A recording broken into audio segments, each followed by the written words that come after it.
Bootstrap, c'est quoi? On l'utilise tous les jours sans même le savoir. En effet, il est présent dans de nombreux sites web. Mais c'est quoi exactement? C'est ce que nous découvrons dans cette vidéo. C'est parti! Bootstrap, c'est un framework permettant de designer des applications web responsives. Responsive, ça veut dire que le résultat va pouvoir s'adapter au device sur lequel il est utilisé. C'est ainsi que le même site web peut avoir un design donné sur un PC et un design totalement différent sur un téléphone.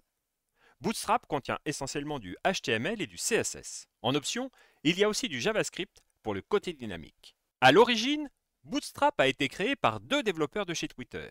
Et en 2011, Twitter a décidé de le rendre open source. Actuellement, la version courante est la version 5. Le container, c'est l'élément de mise en page de base de Bootstrap. Il est nécessaire pour pouvoir utiliser le système de grille que nous verrons tout à l'heure. Un breakpoint, c'est simplement une largeur donnée. Elle va permettre de changer le design d'un site suivant la taille de l'écran sur lequel on le visite. C'est un peu comme les vêtements, il en existe 6, depuis le XS, Extra Small pour les écrans de moins de 576 pixels jusqu'au XXL pour les écrans de plus de 1400. Avec les breakpoints, on peut par exemple avoir plusieurs colonnes sur un PC et une seule sur un téléphone. Avec le système de grille, on va pouvoir commencer à placer nos éléments sur le site. C'est un système composé de lignes et de colonnes. Chaque ligne va contenir 12 colonnes.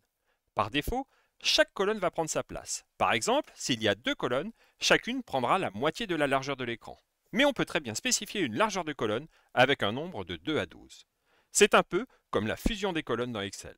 Souvent, dans un site, on va vouloir afficher des ensembles de données. Bootstrap propose justement de nombreux composants pour cela. Pour commencer, le composant Table permet d'afficher des données sous forme de tableau. On peut par exemple créer des tableaux avec ou sans bordure, ou encore colorier chaque ligne. On peut aussi afficher des listes en utilisant le composant UL du HTML. Il est aussi amélioré par Bootstrap et permet par exemple la création rapide d'un glossaire. Dans Bootstrap, on va également trouver plein d'autres composants très utiles pour un site. Il y a des boutons, des cartes, des icônes ou encore des accordéons. Bref, tout ce qu'il faut pour faire un site complet, mais ce serait trop long de tous les présenter ici.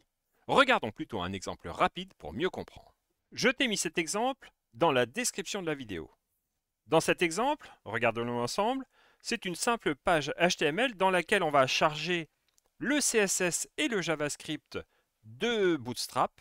Et c'est ici. J'ai simplement repris le canevas que tu peux trouver toi-même sur le site de Bootstrap. Je te mets d'ailleurs l'adresse de Bootstrap aussi dans la description de la vidéo.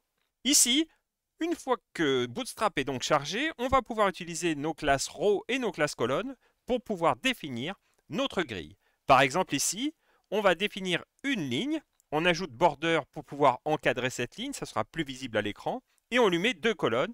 Une colonne 1, une colonne 2. Comme on n'a pas spécifié de largeur, chaque colonne va prendre la moitié de l'écran.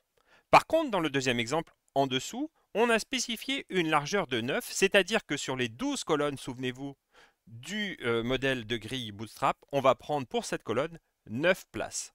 Et donc, quand on regarde le résultat, voici ce que ça donne. On retrouve donc notre Hello World en haut, bien sûr, et en dessous, nos classes row, nos divs avec le row et colonne. Ici, le premier exemple, on a deux colonnes qui font la même taille. Et dans le deuxième exemple, on voit bien que la première colonne, que j'ai appelée colonne large, va prendre en fait 9 places, alors que l'autre prend 3 places sur 12. En bref, Bootstrap est donc un framework très utile quand on veut développer un site web. Il propose de nombreux éléments, et c'est d'ailleurs pour cela qu'il est si largement utilisé. Voilà, tu en sais un peu plus sur Bootstrap. N'hésite pas à partager et à poser tes questions dans les commentaires. A très vite pour une nouvelle vidéo sur une question informatique en moins de 3 minutes.